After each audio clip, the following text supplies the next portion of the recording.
Hello and welcome to Engine Adventures. This is the review of this 2021 Chevy Tahoe with the Z71 package and the 5.3 liter V8.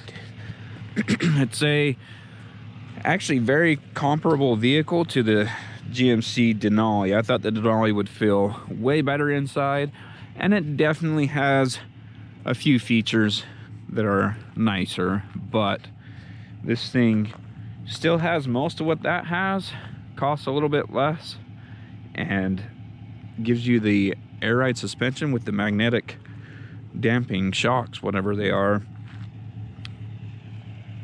Overall, it's a pretty good vehicle. I was worried that the 5.3 would feel gutless, or I don't know. I've driven 5.3s before and I've never been that worried about them. I had the trail boss with the 5.3. This thing with the 5.3 is pretty good. I think there's enough power there, so I wouldn't be too worried about that. The tow rating on this is 8,200 pounds, and right now we are in the off-road setting, off-road 1, so there's one more suspension height setting we can add to it. It does have these running boards that stick down a little bit. The thing is, well, they do stick down. The frame and fuel tank stuff there are still a little bit lower.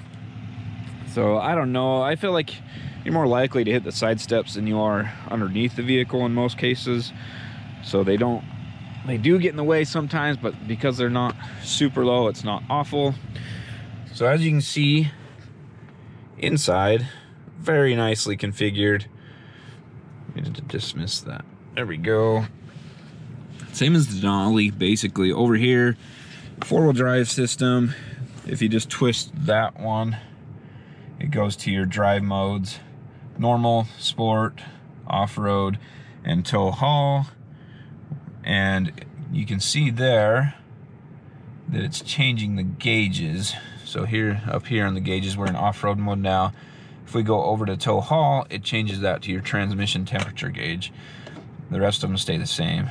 So that's kind of interesting. It goes from the battery to the trans temp. Off-road, your trans temp is important still. So I don't know why it chooses the battery over the transmission. Anyway, no fog lights on this one. I was kind of surprised to find that, but the design of the front end might be what changes that. Makes it so you have kind of that big skid plate and all that stuff. They kind of omitted the fog lights. They could add them in, I'm sure, but this one doesn't have that. Trailer brake controller built in. It's still on the left, kind of behind the steering wheel, which is not my favorite place, but it works. You'll get used to it, won't be a problem. Auto stop start. Parking brake. This is the lane keep assist, traction control, parking sensors, downhill assist, or downhill, I can't remember what they call it. Anyway, downhill assist, and that's for the 110 volt outlets. Has the nice button, push button or pull. You pull on the reverse and drive, push, park, neutral, and the lock. The screen on this one kind of sticks up above the dash a little bit. I mean, not really. When you're sitting in the seat, it's not above the dash, but it's kind of that awkward thing. The GMC have these vents up here and the screen down here. I like the GMC layout just a little bit more. I'm not a huge fan of these screens sticking out of the dash, but it's the new thing. A lot of vehicles are doing it, so why not jump on board with everyone else? That pocket is so deep. My hand's a little bit, that's probably normal size, but anyway, if you have a bigger hand than me, it'll be hard for you to reach in there to get to that. Let's turn the climate control off. Again, just like the GMC, easy to control. Radio, climate, seat heaters, and rear climate. Really easy to get into all that. Down here, SD card slot, a USB-A and a USB-C, 12 volt, and then wireless charging. Of course, the center armrest here does have the light and has the power button right there. I mean, all this is pretty much exactly the same as that Yukon Denali I had. So No sunroof in this one. It does, however, have that rear seat entertainment. And let's take a look in the rear seat. It does also have the heated steering wheel here. No cooled seats. Another thing that's interesting on this and the Denali, so you have just your normal switches here. You have the window lock switch, but you don't have the child lock. On the Colorado, you can push a button up there and it will lock these so that if you have children in the back seat, whatever, they won't open the door. Before we climb in the back as well, right here, GM does this trailering information sticker, which I love. Right here, gross vehicle, gross combined, rear gross axle weight, curb weight, max payload, and then conventional trailer is 8,200 pounds with 820 pound tongue weight. That is always good to see. I love that GM does that on their SUVs and trucks. I wish other manufacturers would as well. I have the screens off right now, but they are nice. I was unable to get my phone to connect to the whatever GMC system is. I haven't tried it on the Yukon or on the Tahoe yet, so let's flip some lights on. This one is the two seat. The captain's chair is in the middle row. No center console in between them, which I prefer. If you're gonna do just the captain's chairs in the middle row, I prefer it that way. The Armada gives you some clunky kind of center armrest there. And then in the rear, plenty of room again for 3 adults. Obviously, this is the same design as the GMC. 1 power outlet, USB-C on both sides. You can fold the seat right here if you're in the back. Hopefully, it's not too dark and all this is showing up on camera. Let's go look in the cargo area.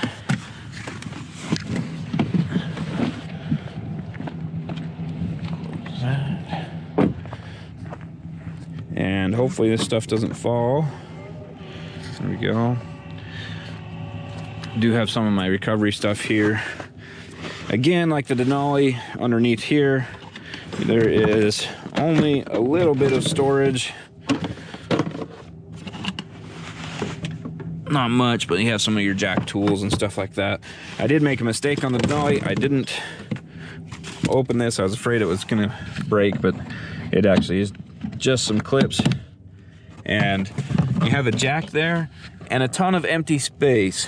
So I feel like GM could have done a better job of using that pocket for storage of some sort. I know on the Honda Pilot, they do have a bunch of storage back there. There was also a fuse block in there. To fold the seats, you can fold the middle row by hitting the button here twice. Maybe. There it goes. And then on the rears, you hold it down and you can lift it back up. Over here, the 110 volt outlet. And that's about all on the back. Go ahead and close that. It does have the trailer hitch and the 7-pin plug right there. The spare tire is not the same as these Goodyear Wrangler trail runners. These are 275/60 R20s. I believe that's a 33. I'll put that number up on the screen. Let's take a look under the hood real quick. We'll talk about some of the package stuff. This one's got the blacked out bow ties, part of the Z71 package. So there you go, 5.3 V8. It is pushed back a little way, so your front of the engine is basically the whole engine sits behind the front axle. I do like this. Seems like it's got a little bit of a shorter hood than other ones. Red tow hooks, of course. And there's definitely room for fog lights here. They didn't integrate those, which is fine. I would prefer to have them. I do like the cutouts around the wheels. It gives you a little extra clearance if you need to climb something. And let's go take a look at the Monroney. All right, so the 2021 Tahoe 4-wheel drive with the Z71. Exterior is Summit White with the interior being jet black. And the base price for that's $59,200. And then this one's got the Z71 off-road package for $5,735. Comes with the air suspension, magnetic ride control, driver information center, 8-inch.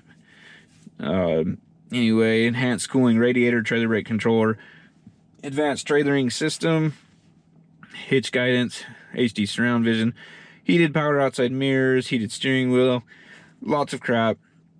Second row is heated as well. Let's see. Yeah, that's most of the rest of it. Some safety features, rear pedestrian alert, blind spot stuff, all that. The next one is the rear seat, media, and nav package for $2,490, which is 10.2-inch screens in the back with voice recognition, wireless Apple CarPlay, wireless Android Auto, Bluetooth audio streaming capability, lots of other stuff there. Anyway, that brings the total to $68,940. And this thing sits higher than the non-Z71, and it also has the air suspension, so you hit that button there and you can see we are in the increased ground clearance. There's one more up, apparently I was too slow on that, for maximum, and then you have the far left entry exit and normal modes. So we'll just leave it in the increased setting. As you go above that, it gets stiffer and bumpier. There seems to be very little body lean and stuff like that. No heavy dive when you brake on the corners and all that stuff. It's very well controlled. I don't have a ton of experience with the GM magnetic ride control, but I would say in the Tahoe, it's very well dialed in. This thing is just steady as can be, staying flat in the corners, handling well. I don't feel like it's leaning so much it's gonna tip or anything or lose traction on the inside wheels. Really, it's pretty smooth, very smooth, I would say. Could be a little quieter inside. I feel like it could use a little more sound dampening. You saw that panel I pulled out in the rear. It had some fabric dampening stuff behind it. This is grade braking on its own. I wasn't even pushing on the brake or anything, and it's keeping the lower gear. I am in the off-road mode still, so maybe that's why it's doing that. But anyway, that's nice. It's keeping me, I'm just above the speed limit, just barely. Speed limit's 50, I'm going like 52. Normal mode, and we're just gonna flat foot it right here. Sorry for the glare.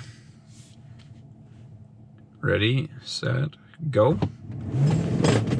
Jeez, it jumps. And yeah, it pulls pretty hard. The 5.3 pulls hard all through the rev range 60. So I should have been aiming at the screen too, but man, I don't feel like there's much on the top end lacking compared to the 6.2. The 6.2 definitely felt like it had more torque, and I'll have to check the gear ratio on this, the final drive ratio, because maybe this one has a lower final drive than that Denali did, and I bet it does, because that felt just as good as the Denali with the 6.2. The one thing I noticed with the Denali and the 6.2 is on the freeway and stuff, you're going up a hill, it doesn't hardly ever have to downshift. And there's so much torque down low in it that it would really just go. So opens the throttle more at the lower end of the pedal travel than it does at the upper end. It doesn't seem to be as linear. That's kind of what I'm saying, I guess. Thanks for watching Engine Adventures review of this 2021 Chevy Tahoe Z71 with 5.3 liter. Of course, the Z71 package comes with the air ride suspension, with the magnetic dampers. I really do love that setup. The magnetic ride control seems to do really well, but there's very limited travel on this thing. Wasn't able to really get a ton of articulation out of it, and you'll see that in the off-road video. Overall, it's a really great vehicle, even with the 5.3. You know, I'd like to try out the diesel. I love that straight 6 diesel, and the 6.2. Also enjoyed that. It has a bit more power, but the torque on the 6.2 is what really shined. And this thing even does pretty well. 10-speed automatic, of course, lets you stay where you need to be in the power range on the engine. And can tow quite a bit, 8,200 pounds. I didn't tow with this as I'm in sunny Southern California right now. I'm not at home where I have access to my normal stuff, but we'll see if we can get one up there. Anyway, thanks for watching. If you liked what you saw, give me a thumbs up, hit subscribe, ring the bell so you get notifications. If you didn't like it and you comment down below, and you give me a thumbs down, be sure to comment down below, let me know why so I can make improvements. Have a great day.